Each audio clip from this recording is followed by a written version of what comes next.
پێشتی زۆر ساز بۆ ئامادەبوونی هەمووتان لەم کۆڵا دیارە یەکەم ئاماژی ئەو بوو کە پیرۆزبایی لە هەموو گەری کوردستان پێداگەرێن ڕاپەرگە پیرۆزەکەی کە ئەنجامێکی زۆر باشی هەبوو هێوادار و تاسەر وهروەها زۆر سپاسی هەمووانەکەم ئەو برا خۆشەویستانەی کە بەشداریان کرد لە دۆڵمەندکردنی ئەم کۆڕە بەتایبەتیش لە ناحەی ئەو کتێبی کە لەلایەن برای بەڕێزم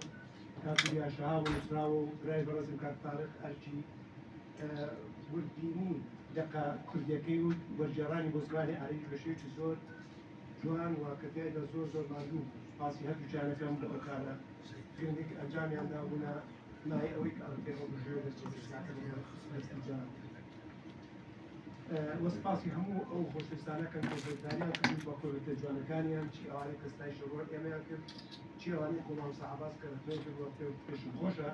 بەتەکید هەر کۆمەتێکە کە ڕەتمەشی تارێت کۆمەتەکە بەتەکید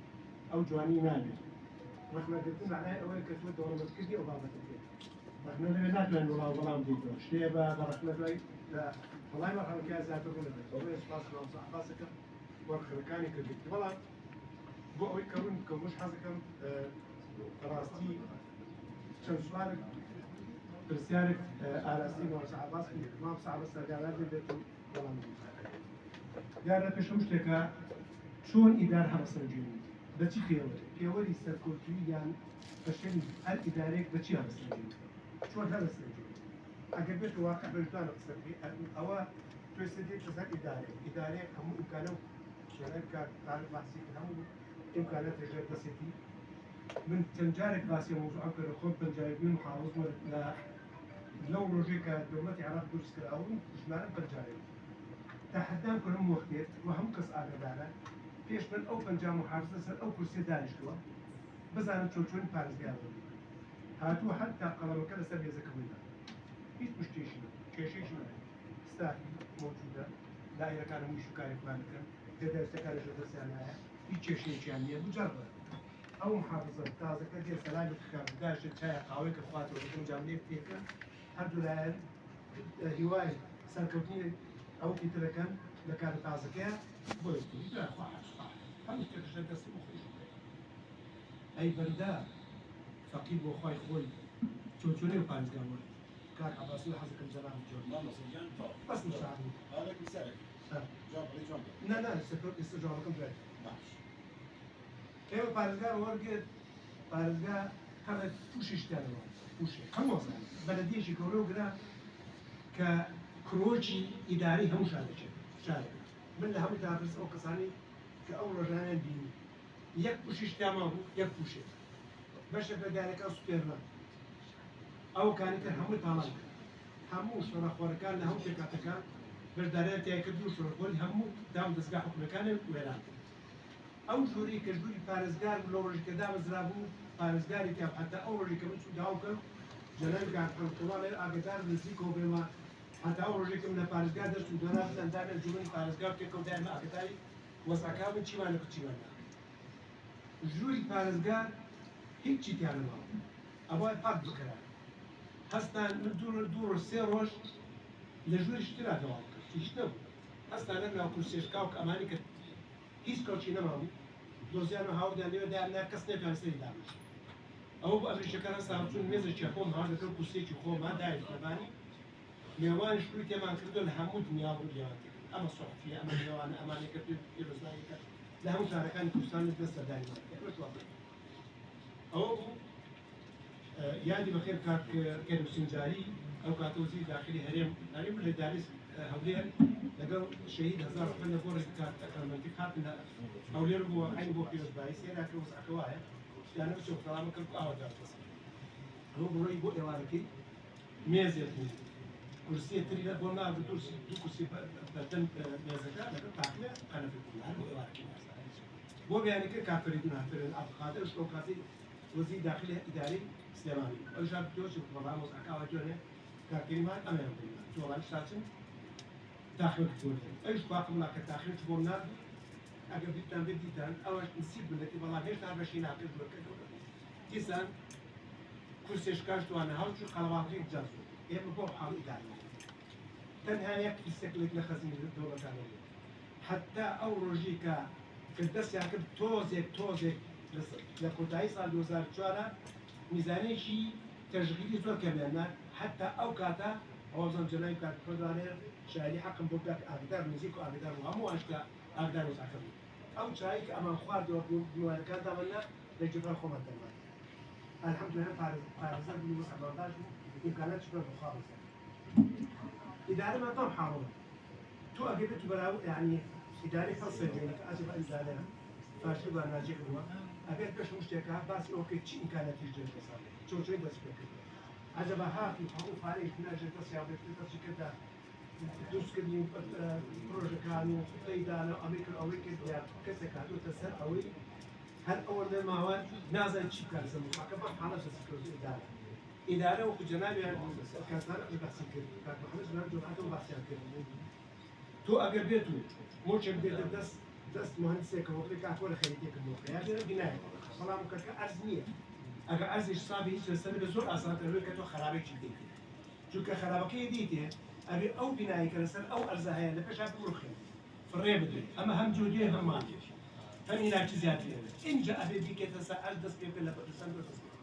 إما خرابة ما ولد عز صافك ما ولد نبي إما خرابيك ما ولد أبي باشي كيف أبي أسوارك أنا ولا تنسي دس بيك ببيع أوي هيج إمكانك تنها في السك لخزين دون خانة تنها في السك استافي إدارة دار مثلا أو إعلامه هم لسر رجيمكم هم فارقة بالنسبة للريدة الله موظف نما كسب نما لبارد دوخ شوية ولا تودست بإداري شاي كرسي وكذا أما لناحي إدارة لناحي سياسة هم تنظر شهر شوية شنا خوشك أو إدارة كازي كذا كل كذا مالي ولا مالي من نار لا تكاتك إما هم تتأكيد من تكاتك هيك شيء هم براد هم يبلغوا خوش رسمياتي دوستايتي كسايتي هاو بشي مشاركة كده زود وسائل الاقتصاد لا مشكلة هيا بلا أجندة سياسية حبوا لا هم شو لا هم أما سواء هناك هناك مصادر شيء جورا دوستم شيء ناخذ دوستم جارة بس شركة من دولة تركيا مؤامرة هم تبع أو جنگis جاندار كجنان بحث كتابكي شو من دفعي ميسو كتابك بحث كاتب فصل كتاب فوق ودا وابن فصل دوان زميتي كان شو مؤامرة الشيء والله الهوى اللي كابلا إن جاء أوهموا وضعنا خوشو تقينا وولنا أوهموا أغريك تو إيجوكا وضع سياسي لكش أمامي إن جاء وضع إداري أو وضع إداري به أوهم مشاكلان اشتبه خوش الورا ستاف شدنا بدسكر إيش كنت بحالة كسك شنبي لقلتها إما أنا قلت أوكا كانت نائب محافظ ولا كاك اسمه حديثي وكان قالمانا يتستعمل من بسمان بحث أحد حتى بكرك ما نهاردو دليل ما نهاردو بكرة نايم خلاص بعقد بين ذلك قبض زواني أقدر الوقت اليوم بعقد أنا مثلا أو بدواء أو خيروش بدي ما نيشروي بس دليل ما دليل مصور البشرة يعني حركة على مينه دم حركة لا أبغى حركة ما كل إدارة بس عن تو هالسنجاني إدارة أبغى حركة سبيع كبير لكن إدارة كهذا السنة يزكو همشي كو آماده خطيب وحاسب كلاوة بارك زول جد صار أتواني بهمش تكارك والله وبالله والبن بانك كسبانة فقير هاتوا لو هاي بس داري كم محافظكم وكوالي جاران فقير كم ساكا بارك بدرس بخسارة لهم كاكبرون بارك بارك من جفاف كم كتير فلسك الجاران يكتنها فسيا لنوزدي يجي 2005 كم بارك مشتوت كبي عيد وايد سنة دواي صارك هشتم أخوي كان على ما أنا مرشح كم زين كسي نايك واقف. لا زين بروش ساكن بارك كاتشي لا هي بارك كاتشي والله ساكن والله يصير بارك كاتشي لو بري باشي ولي لو بري خوش ولي وكل ولي بس أنا ولي كده ما بس والله لا توازن يا أخي ولي كده شو كان عم أسوي آخر رقم لا شو لا أو يعني باش مصر شركة زول خراب مش أنا خرابنا بس إدارة كم بس إدارة ليش كان رجال آدم بقوم بس كسادي بس إدارة يحسن كم لا إدارة كاكرا كيس بارس قاري كبو رخنو لإدارة زور سنة من أول هذا مورس على 5 سنين والله أو في هواس سيصل له أزر كاتب من الرئيس تجانا داشي يعني كنت أنا بدار كتبت اتفاق تاكل أو بتاعه والله نهار دوازي 2001 اتفاقنا اتفاق راكان هو لا يمحض واني صار قصور قبل ايش اقدر ما ايش كان ما بارك لما رجعنا سقاطي كربوتشي دو كرقاعكي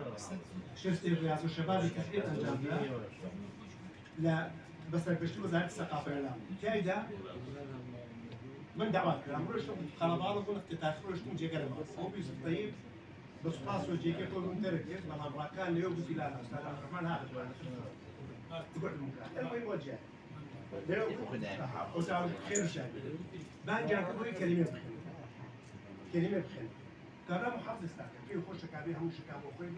بالإدارة السرقوتون هم يشتغل أوانيات من كذا أبيهم كمان جاك التعريف كده وصار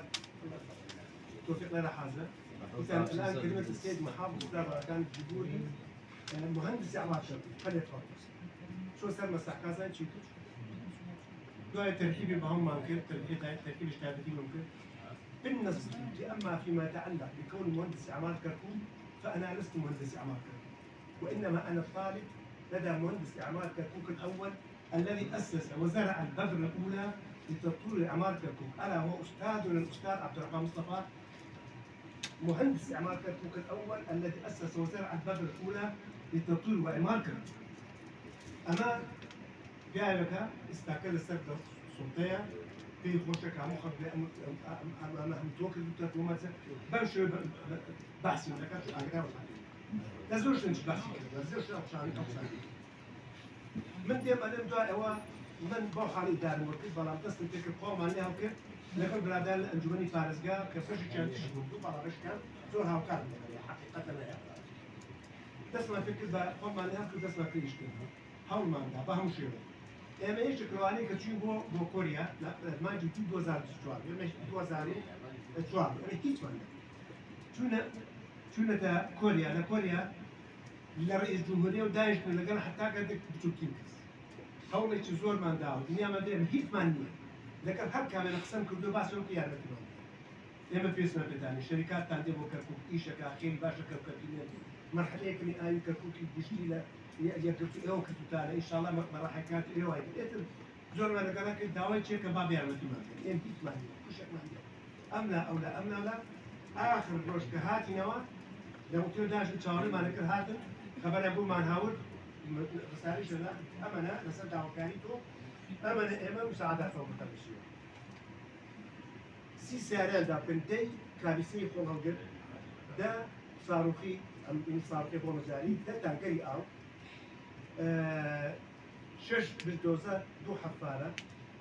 بينصب كمبيوتر بو مكتبة كان نزيكاي باي دو سال سي سال كمبيوتر بينصب كمبيوتر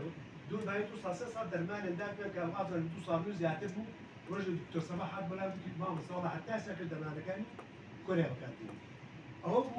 قرار الأول موجود عن زور خوش دي ثمانية هاتي نوبو كركو إما شون دعوات الجور ما نقص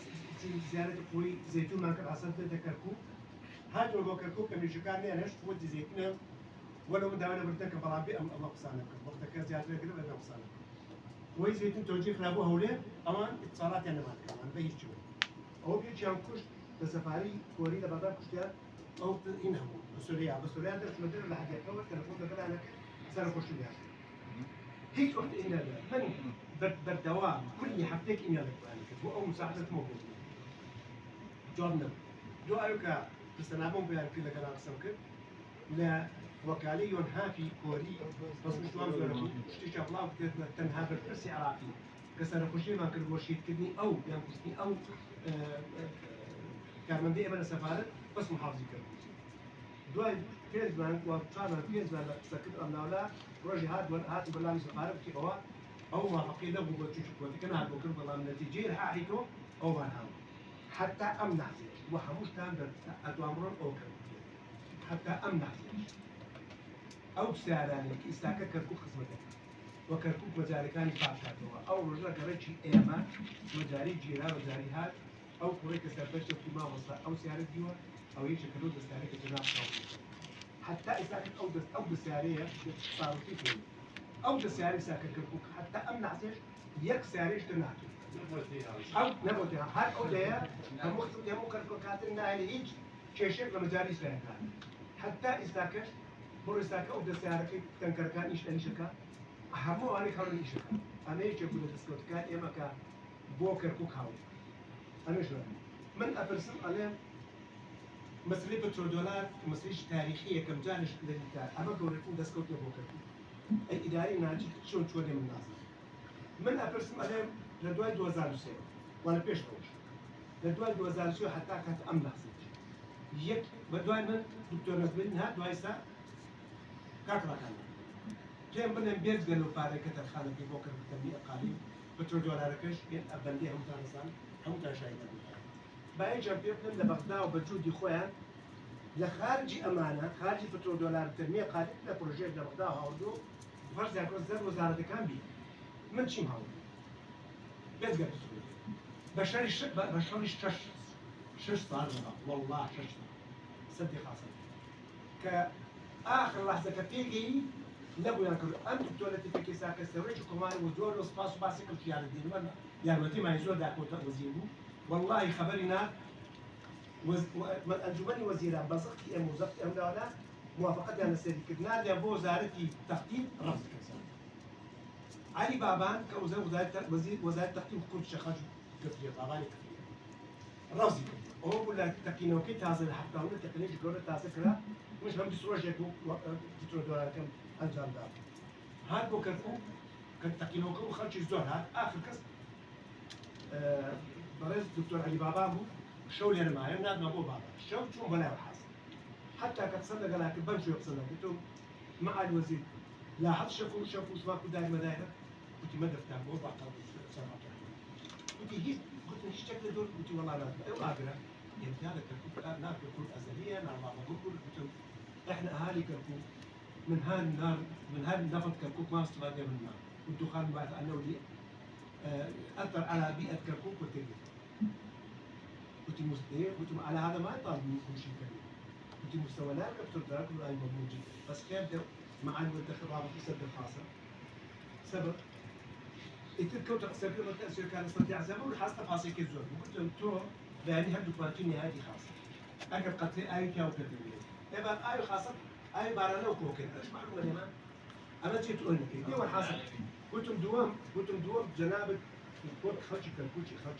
في عيب كركوكي تو من بارك هات مباريات ولا بغداد من الاثنين موا بهمو قوت الدعم تكم اما يدعمك شش صار هم دا او سددوا سكر تو دي لم يتاكدين لو هي كنت ما خايف كذا خوكاني خرج كركوك هم كان بوك تمناك روجي بي او لخاص وزاره التابع جوني كركوك خوشكا ام لا ولا حاجه خوشكا روان قلت كابتن عبد الرحمن والله راح احول الرفض الى موافقه لازم جناب تاخذ على ذلك وبيان هذا هو النقص ذلك هذه محافظه استقبالا كرسمي جنان كانت دامج انجمنا كمان وكان تعرفون موضوع كم كل الباحر اتفقنا وافقنا عليه الباحر كان جلسه صداقه لكن لسه جلسه رسميه اي لكنه كيش هنا كيش 2006 ايما كتشون بو كوريا هيك كرش داني لكوريا كمان للنزيك للابي دوله كان قد يجي زور دورها بو كان لي من مراقب قلت ما زال شوف من ناول قلت ما قدوا شاري دابي قلت اما الضبط في سنه وشهر وليركم مع كنتو زي شي صار امين يدوز حتى راسك كان يدرس او قبل او ما قبل كنتو قبل ما كيبو ما او في كلمه الخماح لما كيد وزاره كان لما في السكرتير فانا النبي او وقت فريق عمالي امريكي ولا مو حافظ يا اخي انا قلت ولا لا تسوي كنتو فكر شويه اما قناعات فيها اول بي ار تي او ما نحاول او ما نجيب شكل امر صحي داوي تواصل 50 دولار يمكن تواصل 50 دولار كمان دافيا لا منطقي زندانه كان اكيد بين من ناحيه الى ناحيه تاسع دام انه ليه كدوانات هي كم مشروع حتى امنع زيت لهم العلاج حتى امنع زيت بلدي كركوك موقع جبوك دكتور لا هم حافظ 5 سنين لو زادت بلدياتها تنجينا عن السنه دو تمري وسيط مصر يشو تعالوا يجلس كمان يشو رجال هاك نقوم يصير كمان نفتحك او وقت كان جماعه شكون يادي بخيركم دير بلديهم كان مهندسين برادين يقول استعمال دعوات كذا وكم تاش واقع هات ايرانا يشكل من سكان بلديك استعمالات ما زي بواتنا قلت والله أما شيء أول جمال شكور معقول يكتس بودي لا إما لا يابان بونا لا يابان بوم كشيء شارستر كشيء ضمن خاشة كوشتونا دائما يقولون لك كو بروجي شواهية برون نوستوديو تلقون خاطر واحد لا باش ختاي من شيء يابان بزاني كبروجي شواهية كربيا ما باش من نص ختاي من شيء ختاي من يا ختاي إعلام بس مساعد ختاي من ختاي إعلام هم شيء باك جواني من شارع من هم وقت نفسين لا تلفزيون شارع الجمعة حتى أورد التلفزيون كوكب كتب من إعلام هم تكان مشاعر أما معناه أولية تغيش إداري شفاش إداري يكتب حركة سكيت الدوم حركة شو تقول فرق مستشفى خمسة عدد مستشفى تواصل الوضوء قرولي والله تواصل شو والله يك أنت برنامج نقرأ لا قليلنا هم ينكروا شو نقول هم ينكروا ليش نعرف شو يعملوا بتاعتنا ياخذ شو أمر شو على بعض مشروعي آوي كركوك مرحليته مشروع شخص يكسر كامل الدنيا مشروعي يعني كان مشروعي أول شيء كهرباء كريم وثاني رسم كان نظام جلكيه هي أنا أم كتاب شاهد دو جاني واحد أحمد إسماعيل وبارك له بترول هو بترول ذاك من هاو سوق جالك كهرباء وكذا لا حودي دون أول شيء كان مظاهرة السلميين تسيب كلا بتقابل سلام منا هولي الروما لقى برزك ياسينا لسوركايات كانوا دايش مسألة كهرباء من حق الكهرباء كما كانوا أحمد إسماعيل رئيس وزارة الكهرباء تيجيشني أما أنا هم كافي شكله أما خدمة جزاري أما مسألة يقول جاندن وريكوتن في كاتك لك هم يعني لكن هم يعني أو تعزيم فتح هكذا شاهد. شرادي وش بودا قرباني باشترين باكزداري راقد ورد الصلاة. الحمد لله. أول يوم ورد بل. استشفاء ولا لا ما قام بويك أجتاك بوي تعطيمك ما بتستر شرادي. ساوري والله بتسارك إخوة. بل.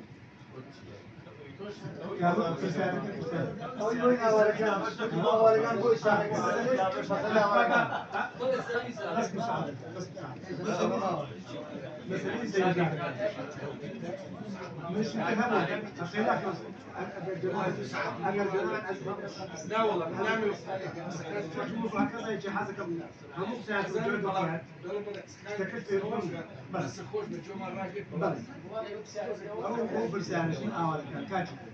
آوارك كان بالبت إيموا وابزم جنايب كان محمد شاهدة أبو شاهد إيما من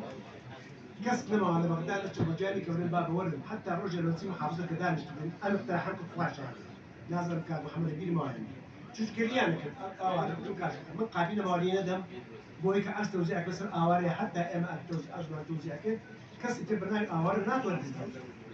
هل شفتي آوار فلو آوار إثبات حين تدري والله أنا كنت بقى جيم كنت إيوه من بقى مخالف يفهم هل هم بقوي دن ريكون بحملة وكان أو صلاحة تبدأ من بقى مخالفة كين هم من أجل توزيع كمدام آوارا بقى كسب أو جوءتنا في الدنيا أما كان حقيقة كفلاء إيمانية بقى أنجمن وزيران قرار ذاك الدامش في هذا استاكش فوتا نزل كوي جل سلكي من هذا بس كيف حزمكم منكم زاد لا زاد أنا قال لك فكرة بيع التوطين والتعريس أبو حسب رباني بترسبوا مسؤول دولة توزيع كتني زوي بس أنا ما قلت أنجمن بالريال ماندا فنزع علي فيلا معسكر خالد أمانة بدري قراري مجلس قراري مجلس ولجنيك لإدارة تشكيل كرامة سرفرشتي حسيب رباني ناوي نزال لجنة التوطين والتحوير ومعهم حافظ يجي معاون يحافظ كل شؤون التوطين والتحوير هكذا وش كان وين لبسوا معنا أفهمك يعني موضوعك أمية نحن قلت لك في كويت الناس إن شاء الله مش بشر مش غلطناك مش معصوم غلطتها مو كسر غلطتك طلع فوق شيء فوق كسر رازي نادي بس من أول عالم أي شيء باشر كيما كدمان بذاقهم مش هادراه بذاقهم إن كذا عموما ما بس يجوز دواني قدوسي مسؤولية يجوز دواني قدوسي ما تحكي سپاس بۆ سپاس بۆ هەرکەس لە شوێنی خۆی دانیشتێ وێنە یادگاریەکە